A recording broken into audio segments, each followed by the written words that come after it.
CM योगी ने किया मेरठ दौरा। 1857 की क्रांति के वीरों को नमन करने पहुंचे सीएम योगी। कार्यक्रम में मुख्यमंत्री बोले, ऐसे लोगों से सावधान रहिए जो हमें आज भी बांटना चाहते हैं। योगी कैबिनेट की बैठक में खिलाड़ियों को सौगात, सीधे राजपत्रित अधिकारी बनने का मौका। बैठक में यूपी विधानसभा सत्र 23 मई से शुरू करने पर हुआ फैसला।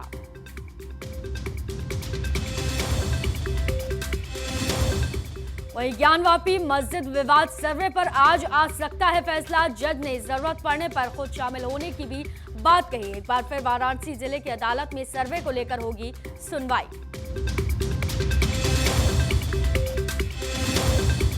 वहीं कांग्रेस उपाध्यक्ष राहुल गांधी पहुंचे गुजरात, जहां उन्होंने एक कार्यक्रम में की शिरकत। वहीं राहुल ने विपक्ष पर जमकर साधा निशाना।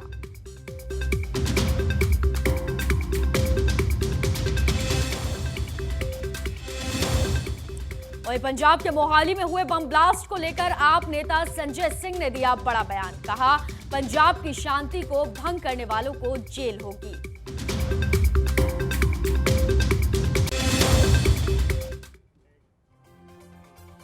नमस्कार, आपके साथ मैं हूं जोहम रुबा और आप देख रहे हैं संभव टीवी।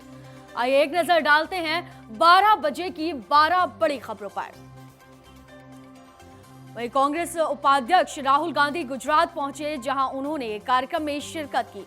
वहीं राहुल गांधी ने विपक्ष पर भी जमकर निशाना साधा। उन्होंने कहा कि जो काम मोदी जी ने गुजरात में किया है, वही काम पूरे देश में वो कर रहे हैं। पब्लिक मीटिंग नहीं है, ये एक आंदोलन, एक सत्याग्रह की शुरुआत है। –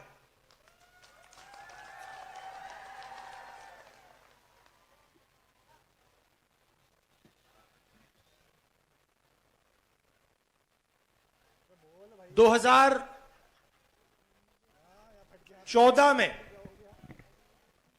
नरेंद्र मोदी जी हिंदुस्तान के प्रधानमंत्री बने और उससे पहले वो गुजरात के चीफ मिनिस्टर थे। जो काम उन्होंने गुजरात में शुरू किया, वो आज हिंदुस्तान में कर रहे हैं। जिसको गुजरात मॉडल कहा जाता था,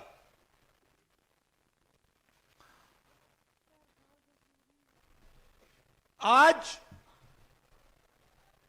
2 हिंदुस्तान बन रहे हैं। एक अमीरों का हिंदुस्तान, उसमें चुने हुए लोग हैं, बड़े बड़े अरबपति, ब्यूरोक्रेट्स,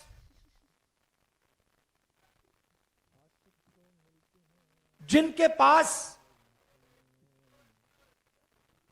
सत्ता है, धन है, अहंकार है। और दूसरा हिंदुस्तान भारत की आम जनता, आम नागरिक का हिंदुस्तान।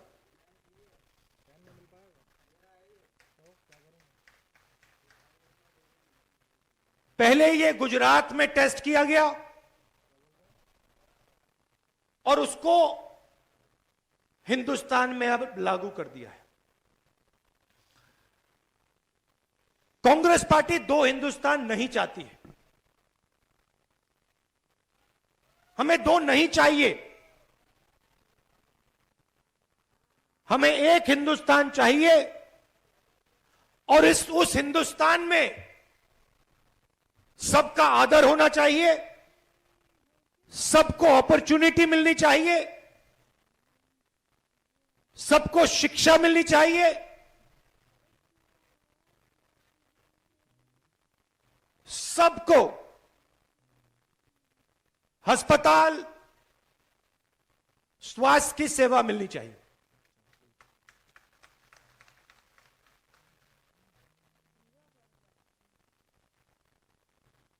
जो बीजेपी का मॉडल है, दो हिंदुस्तान का, दो गुजरात का मॉडल, उसमें जनता का जो धन है, क्योंकि ये जो धन है, जंगल है, जमीन है, जल है, ये किसी उद्योगपति का नहीं है, ये आपका है, आदिवासियों का है, गरीबों का है, कमजोर लोगों का है, हिंदुस्तान के हर नागरिक का है। मगर इसका फायदा आपको नहीं मिलता है। यूपीए की सरकार थी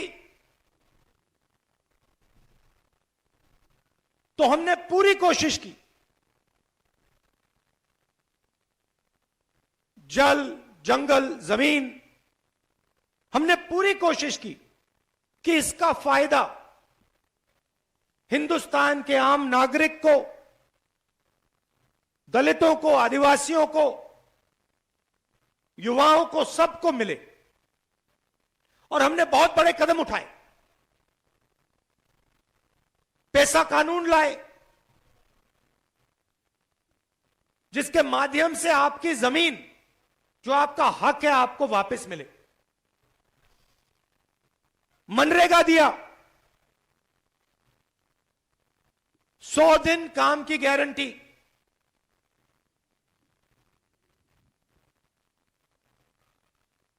पूरे देश में उसको चलाया और करोड़ों लोगों को मनरेगा से फायदा मिला। जमीन अधिग्रहण बिल लाए। पहले क्या होता था, बिना आपसे पूछे आपकी जमीन छीन ली जाती थी, कॉम्पनसेशन नहीं दिया जाता था, कभी कभी व्यक्ति को मालूम भी नहीं होता था कि उसकी जमीन छीन ली गई। अंग्रेजों के समय का कानून था, हमने उसको बदला। बिना पूछे आपसे जमीन नहीं ली जा सकती। अगर जमीन ली जाएगी, पूछकर ली जाएगी और फिर आपको कॉम्पनसेशन मिलेगा, मार्केट रेट से 4 गुना ज्यादा कॉम्पनसेशन मिलेगा। यह हमने करके दिखाया। बीजेपी आई, प्रधानमंत्री ने लोकसभा में पूरी दुनिया के सामने मनरेगा का मजाक उड़ाया।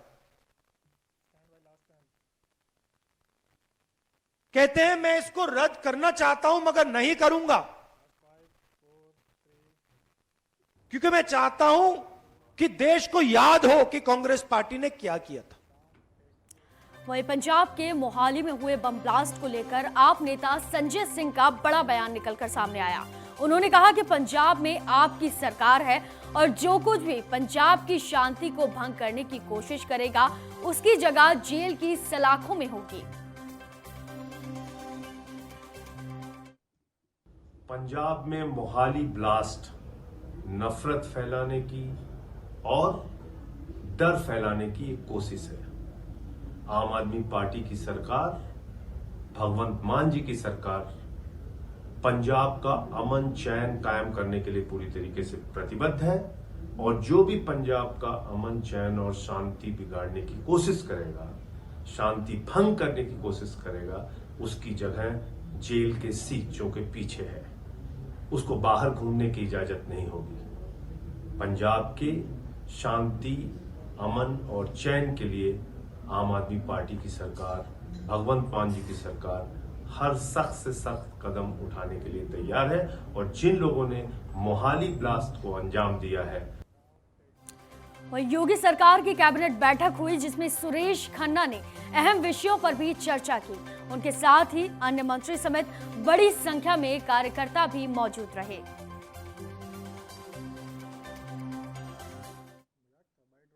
आज उत्तर प्रदेश की मंत्रिपरिषद के समक्ष कुल 13 प्रस्ताव थे, जिसमें से जो कुछ महत्वपूर्ण प्रस्ताव ऐसे हैं जो आपके सामने चर्चा के लिए हैं, इसलिए मैं उसको ब्रीफ कर दे रहा हूं। अंतर्राष्ट्रीय खेलों में उत्तर प्रदेश के मूल निवासी पदक विजेता खिलाड़ियों को राजपत्रित पदों पर नियुक्ति के संबंध में एक मंत्री परिषद ने प्रस्ताव पास किया है कि 24 पदों पर 9 विभागों में सीधे राजपत्रित तैनाती की जा सकेगी। चीफ सेक्रेटरी की अध्यक्षता में एक समिति है, उस समिति के द्वारा उसका चयन होगा। प्रदेश में खेल संस्कृति के विकास तथा खेलों में उत्कृष्टता लाने के उद्देश्य से अंतर्राष्ट्रीय खेलों में उत्तर प्रदेश के मूल निवासी पदक विजेता खिलाड़ियों को उत्तर प्रदेश के सरकारी विभागों में से 9 विभागों के चिन्हित 24 राजपत्रित पदों पर सीधी भर्ती के माध्यम से नियुक्ति प्रदान किए जाने का प्रावधान किया गया है। 24 पद 9 विभिन्न विभागों यथा ग्राम विकास विभाग, माध्यमिक शिक्षा विभाग, बेसिक शिक्षा विभाग, गृह विभाग, पंचायती राज विभाग, युवा कल्याण विभाग, परिवहन विभाग, वन विभाग एवं राजस्व विभाग के हैं, जो लोक सेवा आयोग की परिधि के हैं, लेकिन इनको लोक सेवा आयोग की परिधि से बाहर किया गया। 9 विभागों के उक्त 24 राजपत्रित पदों को लोक सेवा आयोग की परिधि से बाहर किए जाने के संबंध में लोक सेवा आयोग की सहमति के उपरांत कार्मिक विभाग द्वारा उत्तर प्रदेश लोक सेवा आयोग में यथा आवश्यक संशोधन करते हुए उक्त सब पदों को लोक सेवा आयोग की परिधि से बाहर कर दिया गया है। कार्मिक विभाग द्वारा किए गए संशोधन के आलोक में प्रश्नगत नियमावली प्रख्यापित किया जाना। ये जो अंतर्राष्ट्रीय खेल है उसमें खास तौर से 2-3 बातें आपको जानकारी में दे दें।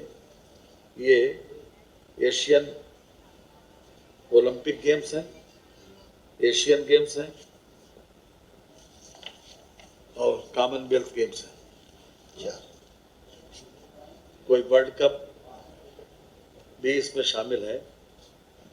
और खास तौर से जो विभाग जिसमें 24 लोगों की नियुक्ति की जा रही है, ये विभाग जो आज कैबिनेट के द्वारा पास किया गया, ये block development officer 4, district basic education officer 1, assistant deputy inspector of schools 2, block development officer BDO 4, BSA 1, assistant deputy inspector of schools 2, deputy superintendent of police 7, district panchayat Raj officer 2, district youth welfare and प्रादेशिक विकास दल officer 2। वहीं केंद्रीय गृह मंत्री अमित शाह असम पहुंचे। इस दौरान उन्होंने सभा को संबोधित किया। दरअसल उन्होंने असम के लोगों का धन्यवाद भी किया। आप लोगों के सहयोग से असम में बीजेपी की सरकार बनी है। लोगों का धन्यवाद भी किया अमित शाह ने। मंच पर उपस्थित असम के मुख्यमंत्री डॉक्टर हेमंत विश्व शर्मा जी, असम भाजपा के अध्यक्ष श्रीमान कलिता जी, भारत सरकार में मेरे साथी मंत्री और असम के पूर्व मुख्यमंत्री सर्बानंद सोनोवाल जी, असम गण परिषद के अध्यक्ष अतुल बोरो जी, BTC के CM प्रमोद बोरो जी, श्री वैजयंत पांडा जी, रामेश्वर तेली जी, दिलीप साइकिया जी और आज इतनी बड़ी संख्या में आसाम के कोने कोने से आए हुए मेरे प्यारे भाइयों बहनों माताओं, आप सभी को मेरा नमस्कार। आज मैं यहां पर इस मैदान में लाखों की संख्या में आसाम के भाइयों बहनों को देख रहा हूं। बरसती बारिश के अंदर जिस उत्साह के साथ अब आए हैं, मुझे वो दिन याद आता है जब 2014 में अध्यक्ष बनने के बाद मैं यहां प्रवास पर आया था। उस वक्त आसाम में हमारे पास सिर्फ 5 सीटें थी। कितनी सीटें थी भाई? 5। जोर से बोलिए, कितनी थी? उसके बाद चुनाव आया 2016 में मोदी जी के नेतृत्व में चुनाव लड़े, 5 सीटों से बढ़कर 30% वोटों के साथ 60 सीटों के साथ हमने सरकार बनाई और असम के अंदर भारतीय जनता पार्टी और एजीपी का शासन आया। वहीं उत्तर प्रदेश के मुख्यमंत्री योगी आदित्यनाथ ने मेरठ पहुंचे, जहां पर उन्होंने परियोजनाओं का भी लोकार्पण किया। इसके साथ ही उन्होंने सभा को भी संबोधित किया। वहीं तमाम उन वीर सपूतों को भी याद किया जिन्होंने देश को आजादी दिलाई है। वहीं हरियाणा के मुख्यमंत्री मनोहर लाल ने सेक्टर 3 स्थित ताऊ देवीलाल स्पोर्ट्स कॉम्प्लेक्स में रविवार को जन विकास रैली में 325 करोड़ की परियोजनाओं की आधारशिला रखी और इसका उद्घाटन किया गया। इसके अलावा चंडी मंदिर में भी शिक्षा मनोरंजन केंद्र के लिए 100 करोड़ रुपए और प्रदेश के पहले हरियाणा इंटरनेशनल सेंटर के निर्माण के लिए भी 75 करोड़ रुपए पहले चरण में आरक्षित करने के लिए भी घोषणा की। जन विकास रैली में मुख्यमंत्री ने कहा कि शहर को विकास और पंचकुला बनाएंगे और साथ ही गुरुग्राम के बाद पंचकुला देश का दूसरा आदर्श महानगर होगा और यहां हर क्षेत्र में विकास किया जाएगा। आज आगाज हो रहा है खेलो इंडिया कार्यक्रम का और इस अवसर पर हमारे बीच में आज उपस्थित हुए हैं हरियाणा सरकार के हमारे कैबिनेट मिनिस्टर सहकारिता मंत्री माननीय श्री बनवारी लाल जी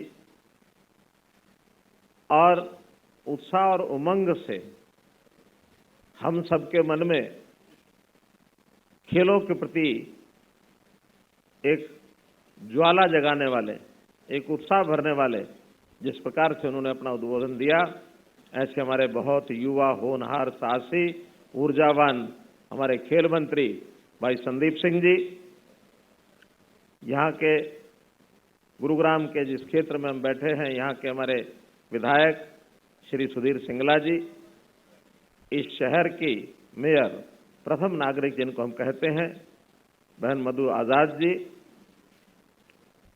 हमारा पूरा खेल विभाग, हमारे एडिशनल चीफ सेक्रेटरी खेल विभाग श्री महावीर सिंह जी, निदेशक खेल विभाग श्री पंकज नयन जी, डिविजनल कमिश्नर इस इलाके के श्री राजीव रंजन जी, मंडल आयुक्त हैं श्री संजय जून जी और यहाँ की हमारी पुलिस कमिश्नर श्रीमती कला रामचंद्र जी, उपायुक्त गुरुग्राम श्री निशांत यादव जी और यहाँ मैं देख रहा हूँ हर लेवल के खिलाड़ी, उनके परिवार के सदस्य वो भी यहाँ उपस्थित है। मैं सामने दीपा मलिक जी देख रहा हूँ और हमारे यशपाल सोलंकी जी जूडो के हमारे अर्जुन अवार्डी हैं। दीपा मलिक जी तो पद्मश्री, पद्म विभूषण, किस किस ख्याति की मालिका बनी है। तो इस नाते से खेल प्रेमी सज्जनों, भाइयों बहनों, आज का ये अवसर एक प्रकार का उस संदेश देने का ये अवसर है जो जिस अवसर की हम वर्षों से तैयारी कर रहे हैं। वास्तव में तो ये जो अवसर खेलो इंडिया हरियाणा को जिसका सौभाग्य मिला है उसको होस्ट करने का, ये बहुत पहले शुरू हो जाना चाहिए था, लेकिन हम जैसे जानते हैं कि कोविड का ये जो एक बहुत ही ऐसा एक दर्दनाक एक अवसर हमें देखने को मिला, पिछले 2 वर्षों से हम इसको झेल रहे हैं, भुगत रहे हैं, लेकिन मुकाबला भी कर रहे हैं। उस मुकाबले में, उस लड़ाई में हम जीते भी हैं और जीत करके सफलतापूर्वक बाहर निकलने में भी हम सफल हुए हैं। कि ठीक है, अभी कुछ लोग कह रहे हैं कि ये चौथी लहर भी चल रही है, लेकिन अब समय ने सिद्ध किया है कि चौथी लहर भी हमारा कुछ बिगाड़ेगी नहीं, कुछ नहीं बिगाड़ सकती। हमने हर प्रकार के इंतजाम अपने कर लिए हैं इस लड़ाई को लड़ने के लिए। हमारा इंफ्रास्ट्रक्चर, हमारे मेडिसिन, हमारे संसाधन, हमारे जितने भी कोरोना वॉरियर्स, वो सब मजबूती से खड़े हैं। उस फेज में से हम बाहर निकले हैं और अंतोगत्वा ये देश का जो चौथा खेलो इंडिया का कार्यक्रम है, इससे पहले 3 हुए हैं, तो इस चौथे खेलो इंडिया कार्यक्रम के लिए हम लोगों ने 7 मई को पंचकुला से इसका आगाज किया है। वहाँ इसका जो लॉन्चिंग कार्यक्रम हो गया है। आज एक जिसको कहेंगे कि प्रमोशनल इवेंट है, क्योंकि एनसीआर एरिया में, चाहे वो हमारा कैपिटल दिल्ली है, चाहे एनसीआर एरिया का ये सब क्षेत्र है, यहाँ भी इसकी जानकारी सबको मिलनी चाहिए। तो आज इस कार्यक्रम का 2 दिन बाद ही आयोजन कर लिया हमने, और इसमें जैसा अभी हमने देखा है कि हमारे लोगों का लॉन्च हुआ, हमारे थीम गीत का लॉन्च हुआ है। वहीं मुख्यमंत्री पुष्कर सिंह धामी ने चारधाम यात्रा को लेकर संतोष जताते हुए कहा कि इस बार यात्रा में यात्रियों की संख्या बढ़ाई गई है, जिससे कि तीर्थ यात्रा में पहुंचने वाले श्रद्धालुओं की संख्या में लगातार इजाफा भी हो रहा है। मुख्यमंत्री पुष्कर सिंह धामी ने कहा कि यात्रा व्यवस्था चाक चौबंद है, किसी भी प्रकार की समस्या किसी भी श्रद्धालु के लिए ना आए, इसके लिए भी प्रशासनिक स्तर पर व्यवस्थाएं बनाई गई हैं और साथ ही यात्रा के लिए ऑनलाइन रजिस्ट्रेशन की भी भारी संख्या में ये रजिस्ट्रेशन हो रहे हैं। उन्होंने कहा कि यात्रा को सुगम और सरल बनाने के लिए भी सरकार की तरफ से हर संभव प्रयास किया जा रहा है। पहले दिन देखिए, यात्रा हमारी 3 तारीख से शुरू हुई है। 3 तारीख को यमुनोत्री गंगोत्री के कपाट खुले हैं, 6 को केदारनाथ जी के कपाट खुले हैं और 8 को बद्रीनाथ जी के कपाट खुले हैं। और पहले दिनों में चूँकि प्रत्येक वर्ष ज़्यादा भीड़ रहती है, ज़्यादा लोग रहते हैं, लेकिन अब यात्रा अपने एक मैं कहूँ कि ठीक प्रकार से व्यवस्थित रूप से चल रही है। और हमने पिछले वर्षों की तुलना में 1-1 हज़ार की जो संख्या है वो बढ़ाई है। मैंने सभी यात्रियों से, सभी श्रद्धालुओं को से, सभी पर्यटकों से मैं अनुरोध भी करता हूँ कि हमने ऑनलाइन और ऑफलाइन दोनों रजिस्ट्रेशन की जो व्यवस्था की है, अपना रजिस्ट्रेशन करवा कर ही जाएँ। आगे की चौकियों में अपनी जो सत्यापन की कॉपी है वह भी अपने साथ लेकर जाएँ, क्योंकि थोड़ा यात्रा 2 वर्षों के बाद हो रही है, इसलिए यात्रा में संख्या अत्यधिक आ रही है और रजिस्ट्रेशन भी अत्यधिक हो रहे हैं, पिछले वर्षों की तुलना में काफ़ी ज़्यादा हो रहे हैं। इसलिए हम सब लोगों की यात्रा, जो आने वाले हमारे श्रद्धालु हैं, पर्यटक हैं, उनकी यात्रा अच्छी हो, सुगम हो, सरल हो और सुरक्षित हो। उसके लिए ज़रूरी है कि जो व्यवस्थित तरीके से जब आपका वहाँ इंतज़ाम हो जाए, आपके रजिस्ट्रेशन की जो व्यवस्था है वो पूरी हो जाए, उसके बाद ही वो अपनी यात्रा करें। अन्यथा वहाँ पर उनको सबको परेशानियों का अगर सामना करना पड़ता है तो निश्चित रूप से उत्तराखंड का मुख्य सेवक होने के नाते मुझे स्वयं व्यक्तिगत रूप से परेशानी होती है। इसलिए मैं सभी श्रद्धालु पर्यटकों से अनुरोध करता हूँ कि व्यवस्थित तरीके से यात्रा में आए और जाएं। वही खबर हरियाणा के यमुनानगर से है, जहां एक निजी पैलेस के बाहर दलित कांग्रेस नेता राजेंद्र वाल्मीकि के बेटे जानू की 1 दर्जन हमलावरों ने गोली मारकर हत्या कर दी थी, जबकि उनके 3 अन्य साथियों को गोलियां चलाने के बाद भी अस्पताल में भर्ती कराया गया। वारदात उस समय हुई जब देर रात करीब 2 बजे जानू और उसके साथी एक शादी समारोह में पहुंचे थे। जैसे ही वो खाना खाकर करीब 2 बजे मैरिज पैलेस के बाहर निकले, एक कार सवार आए बदमाशों ने हमला कर दिया, जिसके बाद अस्पताल में इन लोगों को भर्ती कराया गया।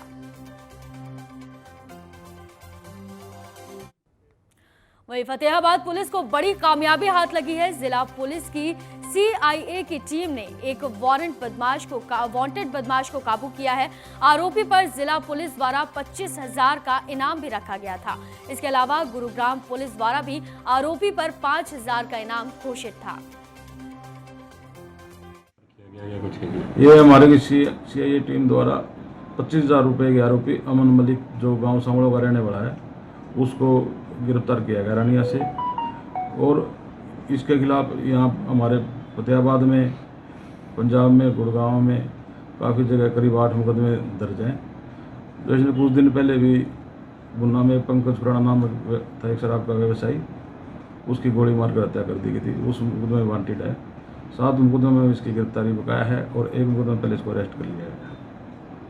तो आगे इसको कोर्ट में पेश किया गया सर? अभी इसको कोर्ट में पेश कर लेंगे और इसका पुलिस रिमांड लेकर आगे इसमें नियमानुसार इससे पूछताछ की जाएगी। कितना नाम रखा हुआ था सर इसमें? इसमें 25,000 रुपये का इनाम हमारे पास है और 5,000 रुपये का हमारे गुड़गांव पुलिस के द्वारा इसके। वहीं खबर हरियाणा के पानीपत से है, जहां जिले के नगर निगम ने शहर की साफ सफाई के लिए 4 जोन का टेंडर एक बार फिर से लगाया है। लगातार हुए विरोधों के बाद पहले मुकाबले में कम राशि का टेंडर लगाया गया। इस बार सफाई के टेंडर को शहरी स्थानीय निकाय के निर्देशों के अनुसार SBD यानी कि स्टैंडर्ड बिल्डिंग डॉक्यूमेंट के अनुसार ये लगाया गया है।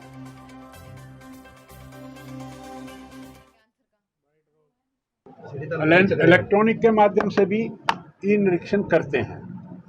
9:02-3 पर हम लैंडलाइन पर फ़ोन करते हैं DMCs को और फिर वहाँ के स्टाफ की जानकारी लेते हैं। 3-3, 4-4 जिलों का ये काम करते हैं। तो आज मैंने सोचा कि पानीपत में आप सब लोगों के दर्शन किए जाएं, तो इसी निमित्त मैं यहाँ आया हूँ। और हम ये चाहते हैं कि हमारा जो डिपार्टमेंट है वो सही चले, पंचुअल रहे, काम पूरे हों और शहर की जो सफाई है या कुछ भी है वो ठीक प्रकार से हो। इसी नीति के तहत मैं यहाँ आज आया था और मैंने ये कुछ चेक किया है और कुछ की चेकिंग को तो आपने शायद रिकॉर्ड भी कर लिया होगा। जो भी कल्पित लोग हैं उनके खिलाफ सख्त से सख्त एक्शन लेंगे हम और सुचारू रूप से सरकार का काम चले, इसलिए हम प्रतिबद्ध हैं और ये हम काम करें।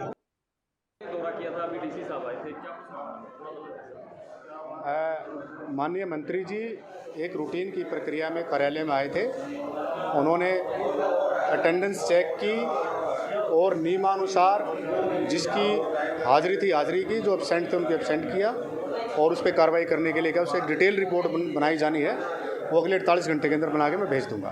क्या कोई सस्पेंशन भी किया गया है, बताया जा रहा है? हाँ, 2 व्यक्तियों को सस्पेंड किया है। उनका भी नाम थोड़ी देर में अच्छी तरह रजिस्टर में चेक करके हम आपको बताएंगे। जिला उपायुक्त पहुंचे थे यहाँ पर, उनका क्या रहा यहाँ पे? नहीं, जिला उपायुक्त तो रूटीन में आए हुए थे क्योंकि उनको पता लगा था कि मंत्री जी आए हुए हैं। वहीं खबर आगरा से है, जहां ताजमहल के 22 कमरे मामले में याचिका दायर होने के बाद सुनवाई होनी थी, लेकिन वकीलों की हड़ताल की वजह से ये सुनवाई नहीं हो सकी। अगली सुनवाई अब गुरुवार को होने की संभावना जताई जा रही है।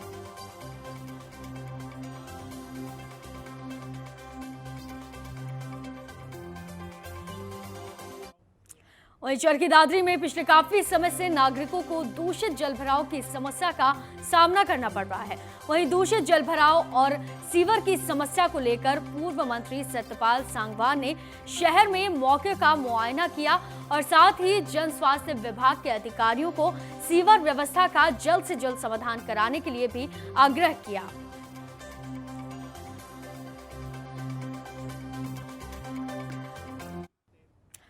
तो फिलहाल के लिए 12 बजे के 12 इन बड़ी खबरों में सिर्फ इतना ही। देश और दुनिया की ऐसी और खबरों के लिए आप देखते रहिए संभव टीवी। दीजिए इजाजत।